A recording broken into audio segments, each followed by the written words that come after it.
I sat down with Dave Seymour, so that name may sound familiar. He was actually on the A&E show Flipping Boston for 4 seasons. He has such an amazing story. He's extremely inspiring. We talked about the velocity of money, 401ks. Dave's not a big fan of that, as you'll see in the episode.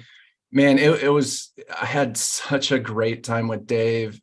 Extremely intelligent, very knowledgeable. His company now is doing something really amazing. They develop the apartment complex and then they also operate it, which isn't very, very common. Typically, you have groups that develop and then they sell it to operators. You definitely want to check out this episode with Dave Seymour. Thank you for listening to Passive Investors Playbook.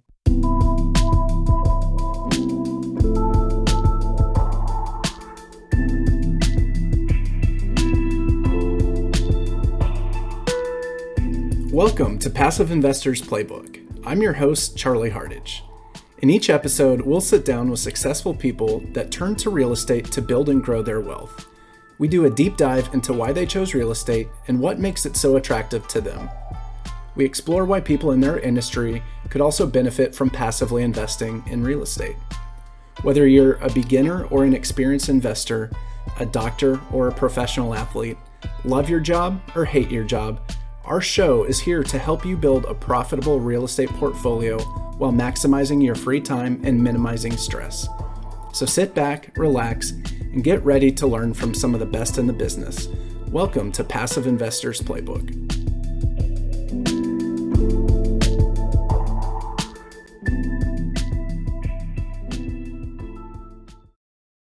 Thank you for tuning in today. My name is Charlie Hardage, and I'm the host of Passive Investors Playbook. Today, I have an amazing guest, as seen on TV, Dave Seymour, a retired 16-year veteran of the fire service industry, launched his real estate career during the last market crash. He rapidly became one of the country's top investors. Dave is considered a leading expert in commercial multifamily and ground-up build-for-rent development transactions. His success in business and real estate put him on the radar of a very large television network. If you watch A&E, you have likely seen Dave on several seasons of Flipping Boston. In addition to A&E, Dave has been featured on multiple news organizations like CBS, ABC, CNBC, and Fox News. Dave has a blue-collar attitude in a white-collar world, which is why investors seek his advice and want to invest alongside him and his team at Freedom Venture Investments. Dave has truly transformed and disrupted the private equity landscape, allowing investors access to institutional quality commercial real estate assets that typically have only been available for the elite and multi-billion-dollar companies to purchase. Dave, I'm so excited to have you on the show today. Thank you so much for being here. You don't really have a Boston accent, so I got to know where that came from. No, I don't have a Boston accent. First of all, Charlie, I appreciate you reaching out, man. Thank you for having me here. I get to talk about my favorite subject, which is me, how sweet it is. How sweet it is. I'm only joking. Yeah, man, I'm an immigrant. I'm an immigrant to the United States of America. I do carry a passport today, but I was born in London and I grew up in the south of England in a town called Andover in Hampshire, about 80 miles south of London. Grew up in the English equivalent of the projects. Didn't know that we were broke. It was called council estates when we grew up. Kind of interesting. I took my whole family back to England in February of this year. My 28-year-old son, his fiance, my wife, my 11-year-old son, and my 13-year-old son. Spent some time in the South Coast with my father because it was his 80th birthday party, and we surprised him. We had no idea we were coming. Lucky we didn't kill the old bugger, I'm telling you. We were all hiding in a bedroom. Can you imagine that? 80-year-old dude comes in and the whole American crew is there. You were trying though, weren't you? Yeah. Trying to scare him, yeah. I was a paramedic, and as you said in the intro, I was a paramedic and a firefighter, and my nurse was my nurse. My wife was a nurse back in the day, so I figured we had that we had that covered. But I got to go back to Andover in Hampshire. I went back to where I grew up, and you want to talk about blessings? America in and of itself, and I'm not saying this from a soapbox, I'm not saying this from any position other than fact. America is a fantastic, incredible place to be. If you are prepared to step out of what is the norm for you and try something different. You know, as the saying goes, America have been very, very good to me. You know what I mean? And you know, you couple the ability to change in America, the avenues that are open to us as American citizens, no matter our backgrounds, you know, our political, geopolitical, ethnic, everybody gets a crack at it here. And you know, I've been blessed to be able to maximize what was offered to me, and again, especially through real estate transactions. But you know, that wasn't always the case, just like you said in the intro. So English, my old mate, that's where I'm from originally, London. All right, so don't mess about. Let's get on with the chat. All right, so I don't know how to respond to that, but I will let you know, I got goosebumps when you were talking about America being just such a great place to be. I totally agree with you, Dave. Although I don't have an outside perspective, so thank you. I take your advice a lot more than my own.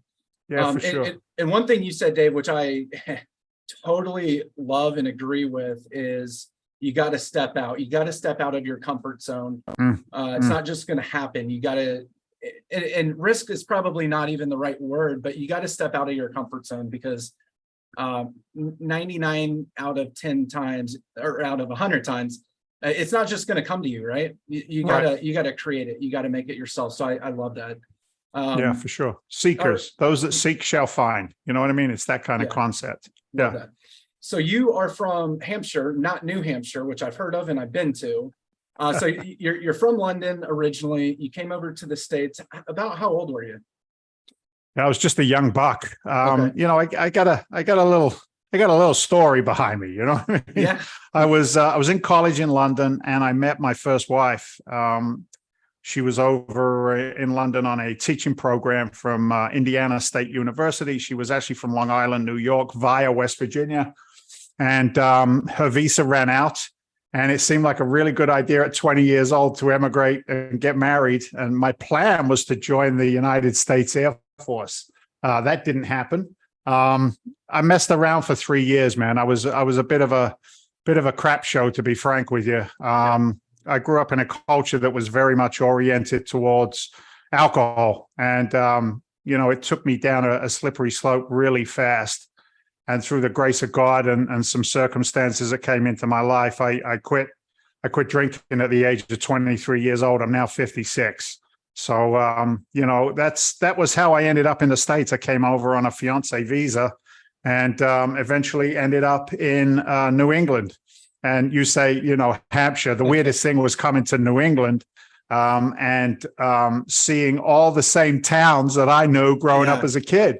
And over in Hampshire, you know, Winchester, all these different towns up here in the New England area. And I'm like, what's going on, man? This is freaky. So it really is, if anybody cares, New England. Just that's my statement of fact.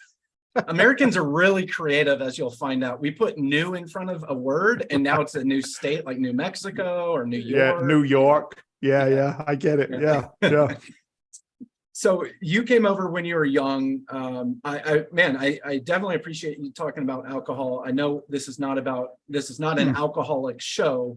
No. I personally am an alcoholic. I've been sober for almost 4 years. And well done.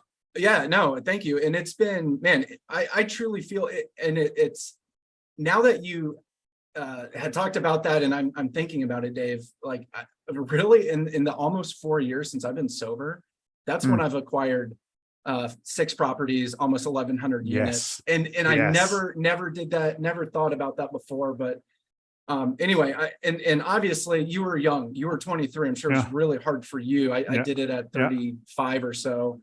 Yeah. But I truly feel like that had a huge play in your success as well, because now your mind is clear. Yeah. Let me add something to that, man. And it's so cool that you're prepared to share that in an open forum as well. I do it because, you know, I'm the senior guy that you're now, you know what I mean?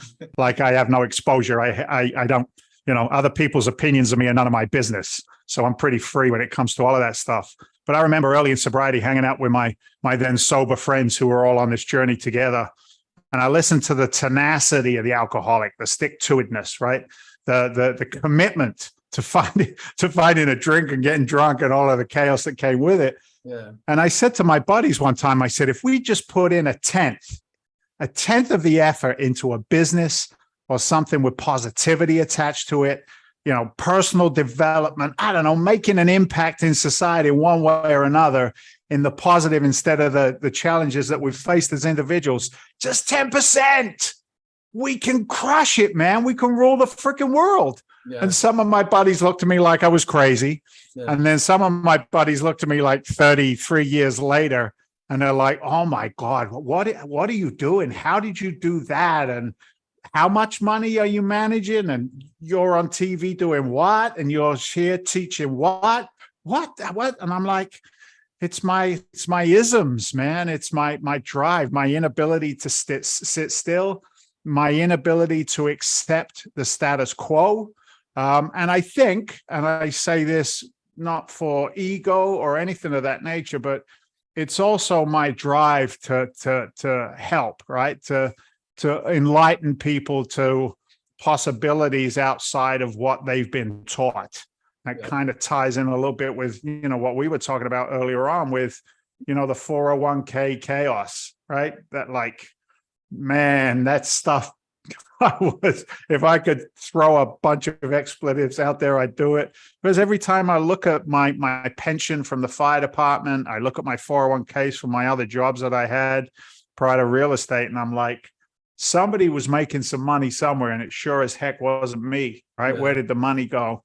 I got educated. So yeah, that's the tenacity of guys like us, man. We don't take no for an answer, That's amazing. And you mentioned the pension at the fire department. Probably 95% of Americans don't have a pension, right? And so at least you had that. Or you did. And then you also said something, and I personally don't think it's egotistical, and maybe it's because I share these beliefs with you, Dave, but the 401k IRA, and I've said this a lot on my show, but the reason my podcast was started is because when I heard about multifamily and getting out of the traditional stock market, what most of us have been taught is, hey, there's something else out there that's a real tangible asset. It cash flows, and you can, government provides benefits like tax incentives to you, right? And so why, and we're in assets that people live in every day and need every day, right?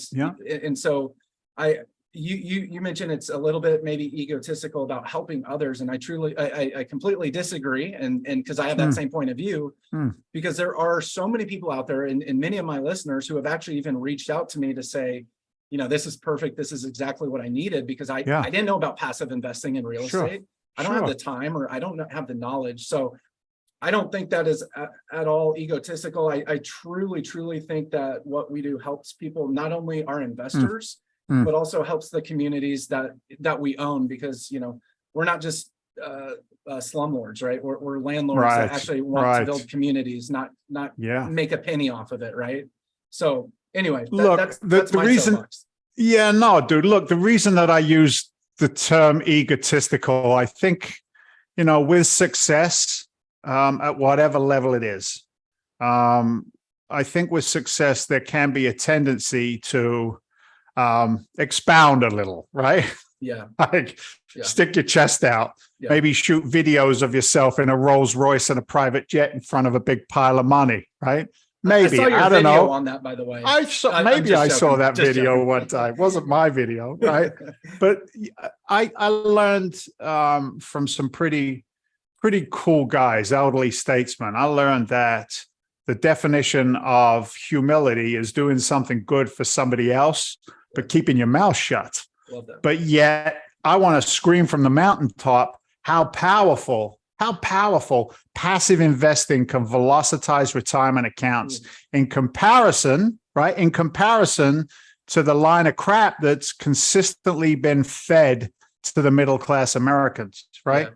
Think about this for a second and just indulge me, right? Just indulge me a little bit. When was the first time the 401k came into our sphere of influence? It was probably when we were working at JOB. Somebody knocked on the door and said, hey, we got bagels and cream cheese in the conference room. Okay, it's free. There's free coffee. There's some donuts and stuff in there. I don't know what's going on. Some guy's doing some kind of presentation about something. Everybody, it's going to be an hour. Everybody goes free bagels, free cream cheese, presentation, 1 hour, out of work for free. I'm going. And then they go there and they tell you, if you want to retire comfortably, you want to maximize your 401k commitment to this program as fast as you can, as quick as you can. Oh, and by the way, here come the golden handcuffs. The company will also give you free money with a company match. Oh my God, free money, says the uneducated worker in the American world. And so they do it, and they put their capital in there. And they don't have any education on where that capital goes, man. Well, I'm getting on the soapbox. They don't have any education where that capital goes. They say, how old are you? Okay, high risk. You're this age, you're medium risk, you're that age, you're close to the red zone. Okay, you better go in a low risk environment. They don't look at it. They don't know where their money is. They don't know where it's working. And not one son of a gun ever tells them what the event is or the result is of compounding cost. Everybody is sold on compounding returns, but nobody ever talks about compounding cost. And if you want the insight, if you want the truth of it, Google Jack Bogle. He was the founder of Vanguard. He did a show many years ago called Can You Afford to Retire? And Jack Bogle talks about the 401k industry. And then there he makes a comment and he says, do you want to participate in investment strategy where you, the guy who's working, puts up 100% of the money, you take 100% of the risk, and you get 30% of the rewards? Do you want to participate in that kind of an investment? Because that summation is really what the 401k plan was all about. So when I learned those things, when I saw what was happening to my retirement accounts, because they were mismanaged like heck anyway, through government pensions, right? You want to go look at the government, go to usdebtclock.org and take a look at their business plan, their income and expense sheet, and you tell me that's a business you want to invest in. So I get a little upset. But if I step outside of that and I say, okay, maybe that's a problem for me because the average 50-year-old American only has $165,000 in their 401k account. You can't retire on that, brother. I don't care who you are. You can't retire on that. And if you want the stories about people who mismanage retirement, I can tell you about my years on the fire department and going into government-run, homes for people who were indigent, and there was like a 35-to-1 ratio of old people laying in cots and only one person to take care of them. It's a real problem. It's not an imaginary problem. It's a real problem. And it creates what we call the sandwich generation, right? 50-year-old Americans are now in that sandwich facility where they've got a parent living with them and they got a kid living with them. It's crazy. It's crazy. So velocitizing capital is what commercial real estate has been able to do so that somebody can stay in the job, continue to earn their monthly incomes, but at the same time, take retirement income. What if I could tell you could velocitize retirement income at 4 to 5 times its value over a 3 to 5 year period of time? If your readers or your listeners are familiar with the rule of 72, the rule of 72 tells you what your money is doing and how well it's doing over time. And, retirement gets a little different when you start putting, cash flowing assets or growth assets inside a retirement account. You got me going, you son of a gun. Do we need a pause or something? You okay, Dave? No, I just need some water. I'm all pasty now. Hold on 1 second. Ask me a really deep question. Go. So I'll and if you've listened to the episode with Mike Hardy, Mike talked about the rule of 72. I'm gonna butcher it, but basically you can take. Let's say you want an investment that's 10 years and you want to know what that return is if you want it to be doubled. So you take 10 years, divide it by 72. And so that interest rate needs to be 7.2% return over 10 years. And then you doubled your money. And you can also use that in other ways. It doesn't have to be that exact way. So you can say, if I want to double my money and I'm earning a 10% interest rate, how long will it take me? And it would be 7.2 years to double that money at 10%. And then there's also the rule of, I believe it's 116, same exact thing, except instead of doubling your money, it's tripling your money. So exact same principle. Previous guest, Mike, actually, I never heard about that, but so he told me about that, but that was really cool.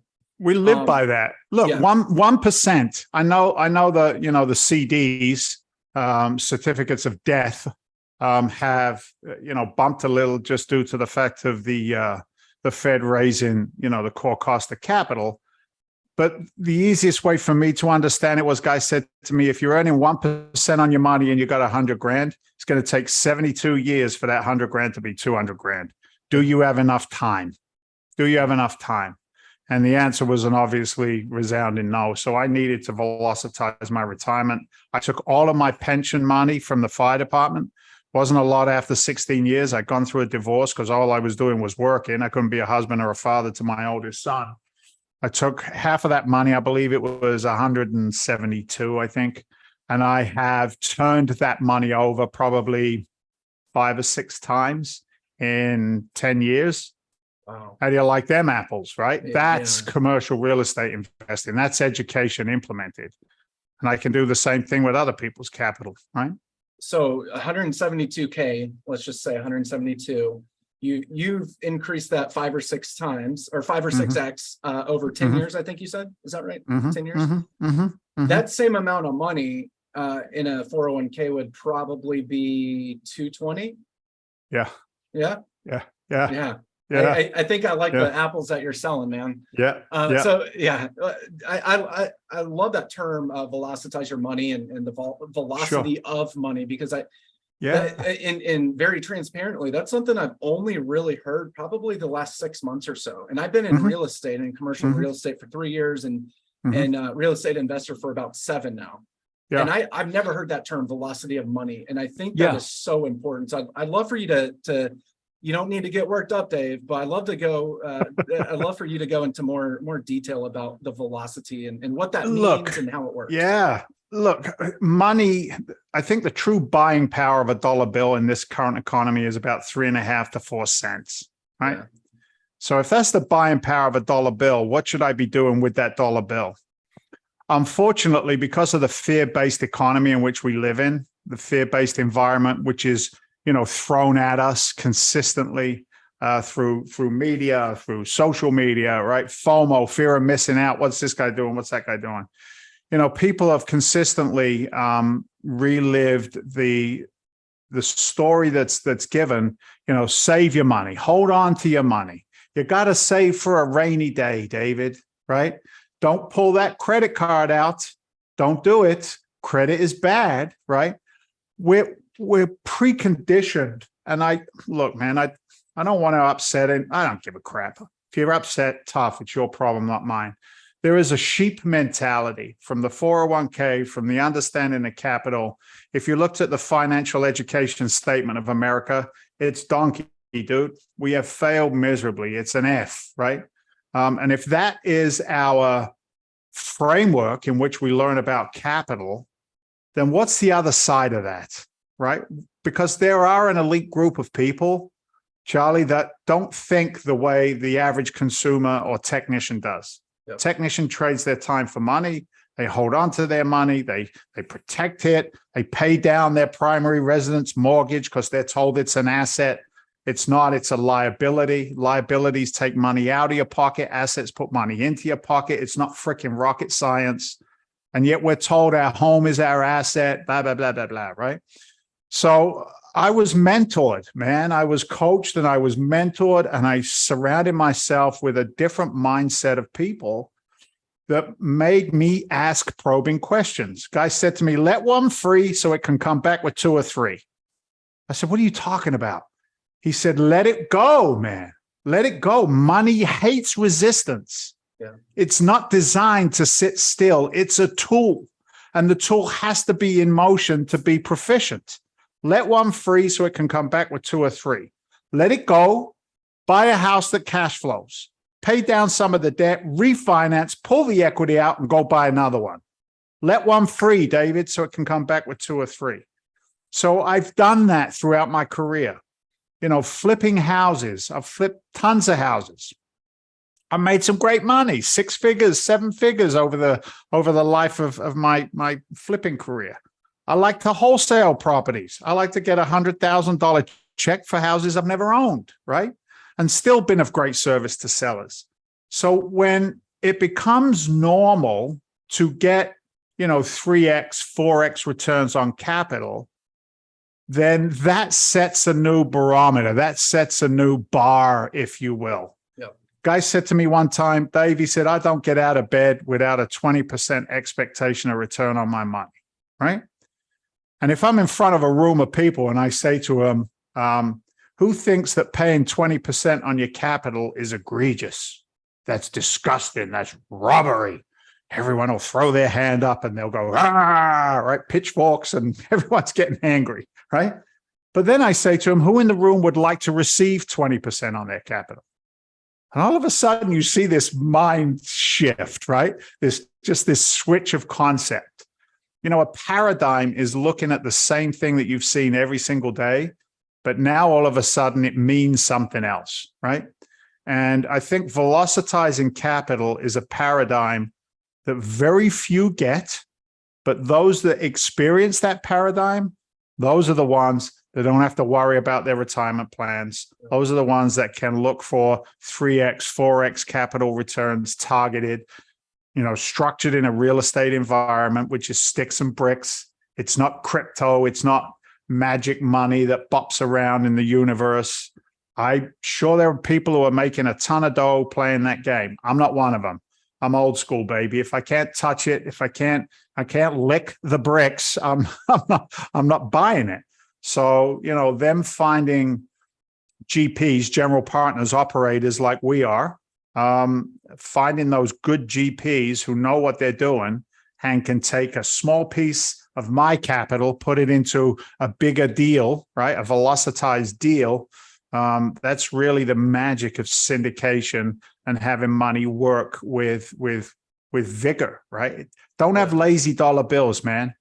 Kick that money in the ass and get it out. It's a tool that has to go to work. So that's the concept that I kind of run around inside my squash as often as I can. Man, I love that so much. And going back to when you mentioned save your money, that's a scarcity mindset, right? There's only a piece of there's only a pie, and if Dave takes this, then Charlie doesn't get his piece, or his piece is smaller. And that's I mean, again, transparently, that is what I thought, right? I don't want Dave to succeed, because if Dave does, I don't, or I don't succeed as much. And again, that's something that now, my quote unquote competitors, who, when I first got into this business, now I can do deals with them because I'm not competing, right? And there's not one pie that goes around. There's thousands and millions of pies, and we can all get a piece. And you talked about too, you could take, as a passive investor who works with a good operator like you, Dave, someone could put in, let's say, $50,000. Sure. And $50,000 may get them a small single family home in a rural place, right? Or not a big market. But now you can go and buy these 300 unit apartment complexes, and maybe you're only getting a 0.1% of that pie, right? But that 0.1% of the pie is the biggest pie you've ever heard of. Yes. Right? And that's a much bigger pie. And I don't like pies, actually. I don't know why I'm going with this analogy, Dave. I get it. I'm not a pie guy either. It makes my belly pop out, but I know where you're going, brother. I'm with you. But yeah, and that's just so true, because you invest with a team like your team, Dave, and with you, and who has this ridiculous track record, right, of velocitizing your money, instead of getting this stock market. Whereas you said in the early part of this interview, Dave, you're only getting a 30% of that return, because all of that is going to fees, right? That fees you can't control. Yeah. But when you and I say, hey, we got this great deal or this great fund, which I want to talk about your fund next, by the way, but sure, where we talk about this fund, whatever our projections are, And again, we can't forecast, we can't Sure. There's no you know, predict the guarantees. future. They're all targeted. Sure. Yeah, but if you say, hey, we're gonna, you know, double money in 5 years or triple money in 7 years or whatever you're saying, that's after all the fees. That's after all the property management fees. That's after property taxes. Yes. And we don't even take into account the depreciation, how we can save investors money, right? But if we're doubling money in 5 years, that's after all the expenses are paid. That's after, you know, the general partner's compensation is paid. You don't get that in the stock market. But that was a amazing transition by myself to I want to bring up the Suncoast. Humility is my best quality, Dave, by the way. I love it. I see it oozing out of every pore of your body, young man. You're a killer. But I want to talk about your fund at Freedom Venture Investment. So you have Suncoast Growth Fund. Let's talk about that. What type of assets are you buying? And what does that look like for me as a passive investor? Yeah, all great questions. So it's interesting. Our journey has gone from individual assets that investors can come in. They like those. And then you have conversations with other investors and they say, I would like the diversification and the risk adjustment across a broader base of investments. You know, what else do you have? Can you package those? I feel like a Progressive commercial, right? Where you bundle and save. But it really is. I'm not as good looking as Flo, for sure. But so we are in Southwest Florida only. Don't call me with a deal in Boston. Don't call me with a deal in New York. Don't you dare call me with a deal in California. So we are, did I get that done? That was my political statement. Thank you very much. We are solely focused in Southwest Florida, go to Santos. And in that marketplace, what we found is a massive imbalance for renters finding good, clean, affordable, decent rental housing units.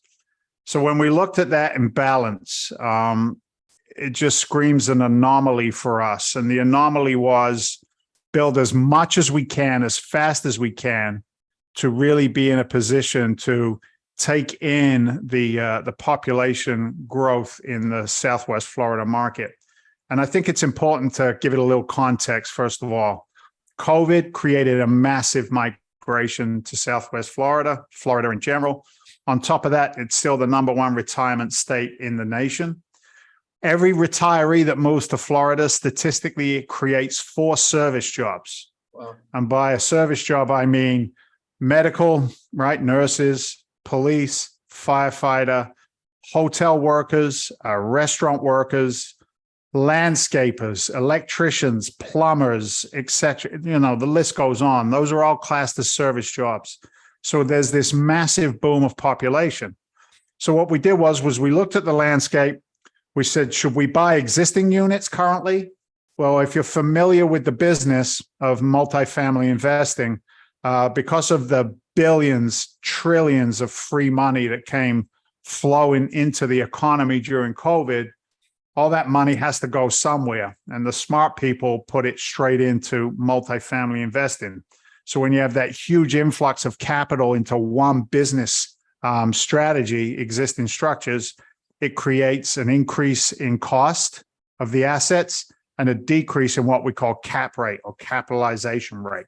Cap rate is just the value at which somebody expects to get a rate of return on that investment. So we saw a compression of cap rates down to 2.5%, 3%. So what that means is if I give you $1 billion for 20 multifamily assets, I'm okay getting a 3% rate of return. I'm good with 3% on $1 billion.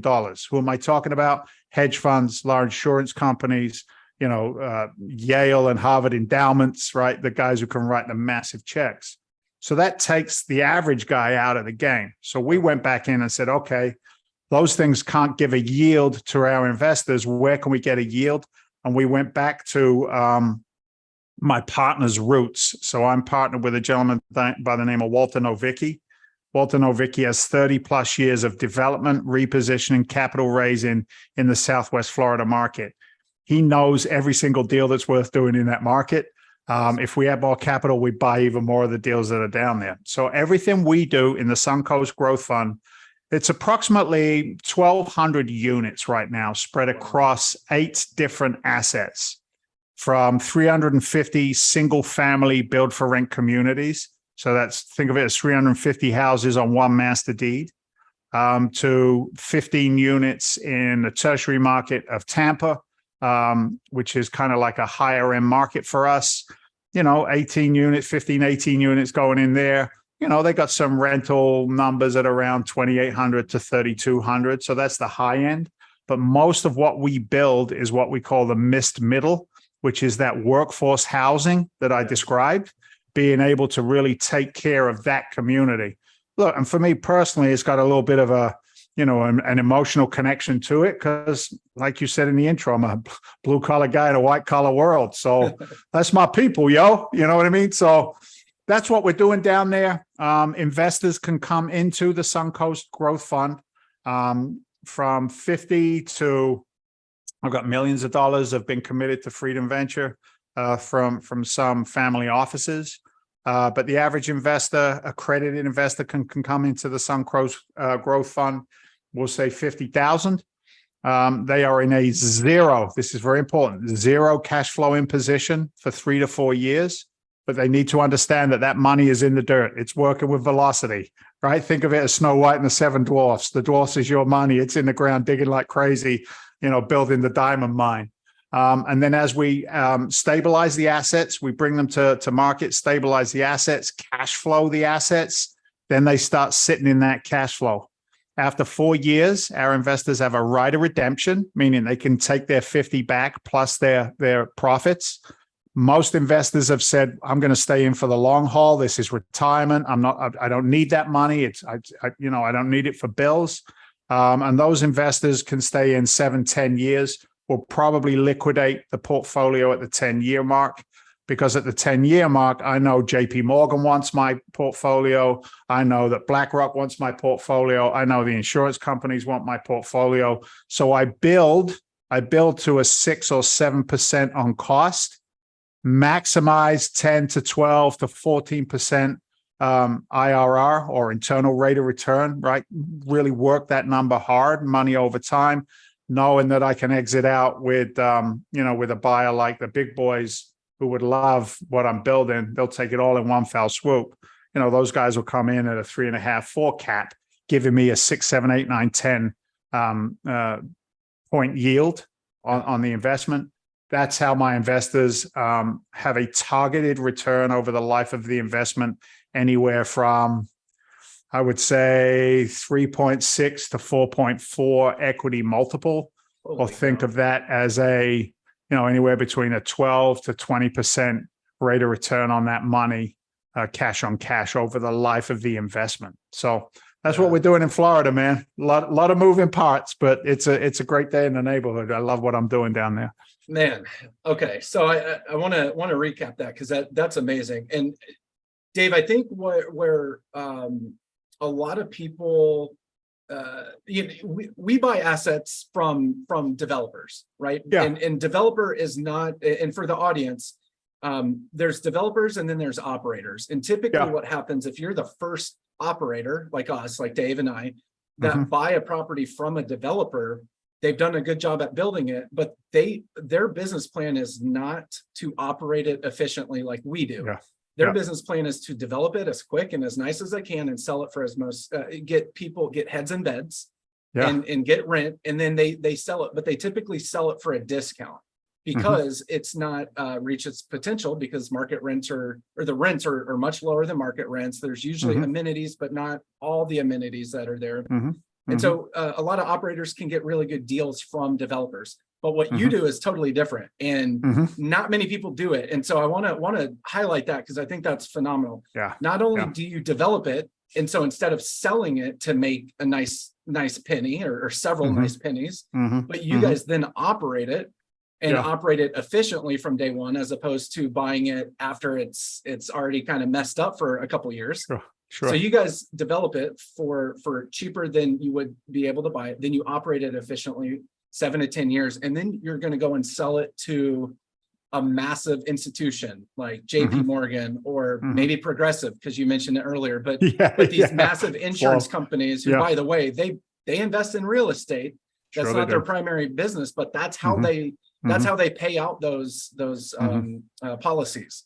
So that is amazing. And what I love too with Florida in general, people have been moving there. You mentioned it's the best retirement state in the nation, but COVID sped that up big time, and not just with retirees, but with everyone, right? So retirees are still going, still moving to Florida, but so many other people are moving to Florida.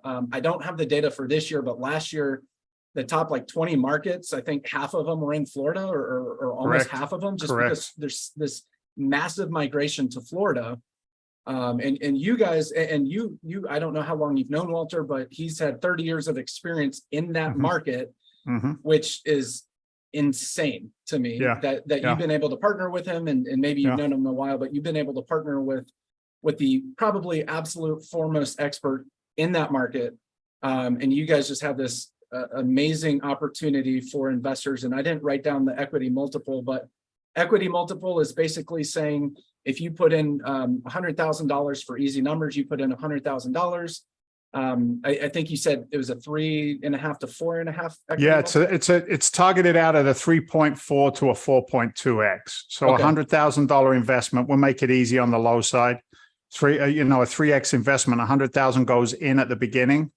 Then at the end of the investment, that investor gets back their principal 100,000, plus they've made 200,000 through equity and through cash flow over the life of the investment. So that's called velocity of capital in parentheses right there. This is a little bubble of itself, and potentially a lot better. Yeah, and typically as operators, we underwrite very conservatively, and then the fact that if you do sell it as a portfolio, it's a lot quicker to sell, and you're not talking to tire kickers, you're talking to institutions, right? That have the capital, that have the experience, that are already knocking on your door, that some of those doors aren't even built yet, and they'll acquire it from you. Man, that's amazing. That is absolutely amazing. You're fun. You said something which was insightful. Number one, I'm glad you grabbed onto it, but I want to double down on it. What you said is that we are in a position right now. The market is so crazy. We're in a position right now where it's cheaper to build than it is to buy. Yeah. Yep. So think about that for a second. So a potential renter comes in, they look at one of those old single family houses in Florida. It's been through its 7th or 8th rehab in the past 25 years, right? They look at the distressed assets that are supposedly rehabbed, or they come into, we're doing a 106 unit apartment complex in Cape Coral, Florida. They'll come into brand new quality asset, right? Everything's twinkly and sparkly. So it's like they walk into those, but it costs me less to build that than it does to go buy, a 2015 or whatever, existing structure. So plus the hurricane took out a lot of the old stock down there. Hurricane Ian came through in October last year, right in the middle of our market. So, it was a blessing and a curse, obviously, but at the same time, it really reset a lot of things down there, code wise, and now we're putting great new assets in the market. So, it's an interesting time for sure. So you said a word before we started recording. You said a word that I don't know if I've ever heard of, but infotainment. What does that mean? We've just been doing it for an hour, man. Okay. Look, infotainment is, I've been blessed since the TV show to, be on stages internationally. I've taught and spoke and inspired, I think, people towards the world of real estate investing. 16,000 people in Canada with, Tony Robbins and Pitbull, to 5 people in high-end masterminds that are, able to, just really suck in the information that we're giving them. So, all of those things make a difference, and being able to keep people engaged. It happens through information, but make it somewhat entertaining, right? We've all been at that class or that seminar where it's like, Bueller, you know what I mean? So can you highlight your point with some pretty cool stories that are relatable? Can you, do you have a little swagger, So look, I think anybody can regurgitate information, right? I mean, that's the foundation of education worldwide. Can you remember something and spit it out on a piece of paper later? Doesn't mean that you're smart, doesn't mean people are going to remember what you told them. So can you touch somebody? Can you reach their heart? When you saw me get a little animated on the 401k scenario, that's partly animated and expanded upon, but in my heart, I know what happened, and I get pretty PO'd when I'm in a room teaching that with 150, 200, 300 people. So, and again, I'll say this again, my foundation comes from something bigger and better than me upstairs that allows me to just go for it, lean into it, right? Yeah. And entertain a little. Don't be scared of failure. Fail forward, fail often, right? Just celebrate every single time you screw it up. But remember that, mistakes cost. They always cost money. And one of the things I learned early on, both as a student and on the other side as an infotainer or educator, was that, I could choose to buy somebody else's mistakes if I wanted, right? So instead of a $60,000, $70,000 mistake on a flip, if I was coached or mentored for 25, 30 grand, I figured I got a 50% discount, you know what I mean? Yeah. On what was coming down the pike. So yeah, that's how I look at it, man. Infotaining. And look, as you can see on this call, I love what I'm doing, brother. Sounds like it, yeah. I enjoy I got this. that vibe. Yeah, I enjoy it, man. Because look, here's the truth of the matter. Your audience will or will not, right, be inspired by this conversation that you and I have had. My hope is they listen long enough to identify and not compare. Yeah. And if they identify, then to take action on that identification. If they truly do have an honest concern with retirement accounts, if they are able to focus on abundance rather than scarcity, if they can shut down the noise and just open up one. In medicine, we call it a synapse. You create a new pathway in the brain. The synapses fire a little bit different. And if you can learn and repeat, then an educated investor becomes a better partner, right? Yeah. So that's why I love this. If only one person listens to me and you, Charlie, and they make a difference, brother, my friend, we did our job. Just one, we did our job. You know what I mean? And it might not be tomorrow. It might be 3 months, 5 months, 6 months from now, where they've been beaten into submission as some people need to be. You know what I mean? Yeah. So that's why, bro. That's why.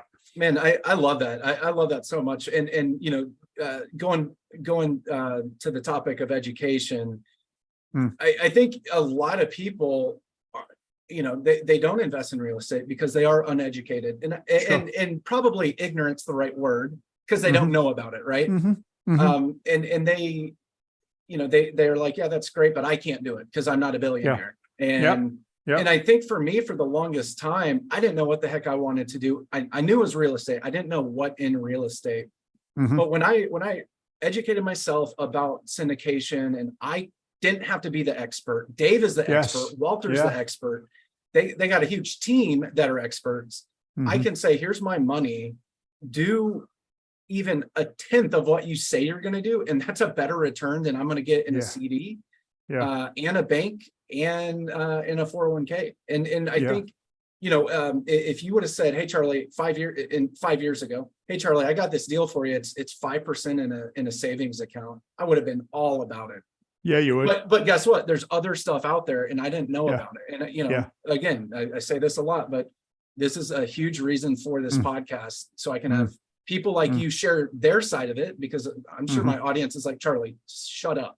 But Dave, your stories and your experience is just, another point of view, and maybe they take action and reach out to you, or maybe we do have to beat them into submission. But either way, I want the audience to know, like, this is legit. It happens, and Dave has made a lot of people a lot of money, and it's helping people achieve financial freedom, living life on their terms as opposed to someone else's terms. And to me, that's the most satisfaction I get out of this job, helping communities, helping investors who maybe are kind of stuck, because that's where I was several years ago. I didn't know what I wanted to do. And I think, with your fund, with the Suncoast Growth Fund, and your experience and your team's experience, man, it's just amazing. And then you also throw in that infotainment, which you're the epitome of an infotainer, man. I love it. But hey, good times. We got a few minutes left, and I want to ask Dave Seymour about a recent book that he's read or listened to, maybe real estate or self-help business related. Yeah. Pitch anything. Oren Klaff. Thank you. Listened to it a couple of times. Really enjoy it. I enjoy the power of linguistics, right? And using them with proficiencies. What else have I read recently? Stoic. What the heck's it called? It's a daily book. Hold on a second. I'm going to have to pull up I don't ever remember. I'm not good at reading. I listen. The Daily Stoic is a great book. The Daily Stoic by Ryan Holiday. And because of my English roots, I'm plugging through Churchill, Walking with Destiny, Andrew Roberts. Those are three. Just feed your mind, man. Feed your mind. What was the Churchill book? I'm a big Churchill fan. Churchill, Walking with Destiny. Okay. It's a biography, not an autobiography, but the biography of Churchill through his challenges, written by Andrew Roberts. Okay, awesome. I need to check that out. I'm a World War II buff. Yeah. Very cool. Thank you. Okay, so Pitch Anything by Oren Klaff, The Daily Stoic, and then Walk with Destiny, which is about Winston Churchill. Yeah, the Bible ain't bad either. I've been listening to a Bible app recently. Awesome. And not too much, but just some insights. And it's amazing, just these little snippets that I get on this app. Kind of, they get me up. I start my day with that instead of garbage. It's good. It's good just to get a little refresher, from when we were kids. All right. What can people expect to see? And I know we've talked about it, but what can people expect to see from you and your business and your team over the next few years? Yeah, just aggressively raising capital and putting it to work. I think we've got a 10-year window of opportunity to maximize the fallout from COVID. And I say that purposefully. Who on earth ever believed that we would have faced what we did financially? I'm praying that the geopolitical landscape finds some common sense sooner rather than later. And when it does, we can start deploying some good, some good coming together, man, so that we can go out and execute without some of the challenges that are out there. This country already had a civil war. We don't need another one, right? Yeah.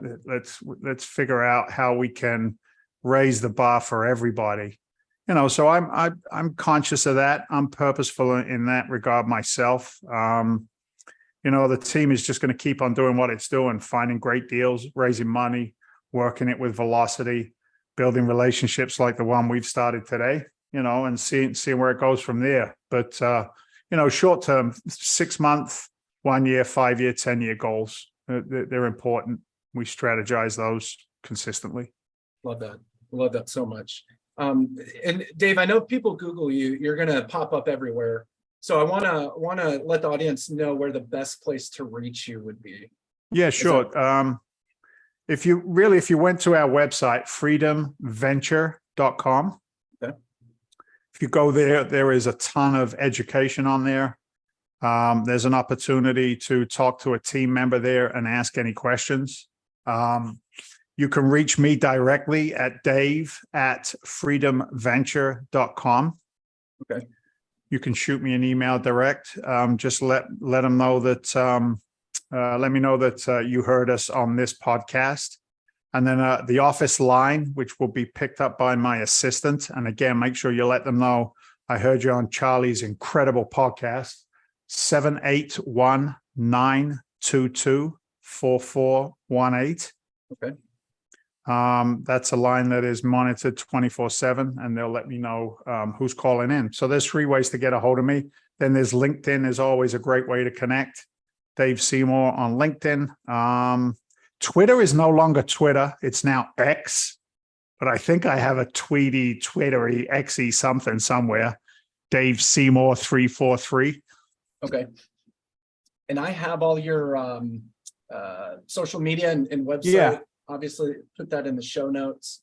Yeah. Hey, I got a joke for you. You want to know how I know that America's better than England? It's not a joke. That's an opening statement that could start some trouble, but I'm listening. Go ahead. America's won 57 Super Bowls and England's won 0. Anyway, man, Dave, this has been... That's actually pretty good, dude.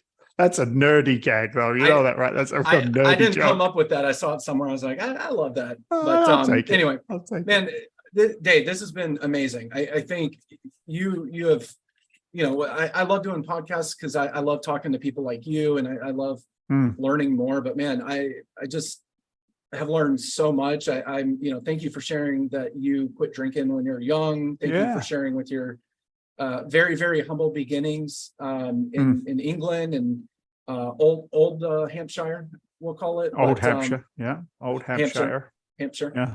Hampshire. But and then like everything you're doing, Dave, I mean, you're definitely an inspiration. You're extremely well educated and smart, and I love your passion for real estate. I share that passion with you, and I can feel it across the internet right now on a Zoom call. Thanks, but man, it's been amazing talking to you and all your wisdom. I love it. This has been amazing, at least for me. I know you probably hated it, but thanks for not at all. humoring I told you, man. We get to talk about my favorite subject. It's me. Love it. No, I've enjoyed it. Thank you for having me, brother. I appreciate you. Yeah, absolutely. Thanks, Dave. Thank you for listening to today's show, brought to you by H&K Investment Group, your home for passive investing. If you want to learn more about how you can invest with us, please check out our website at hkigllc.com. Don't forget to like this episode and subscribe to our podcast. Please leave us a review to let us know how we are doing. Feel free to connect with me directly on LinkedIn or Facebook. As always, I'm your host, Charlie Hardage. Catch you next time.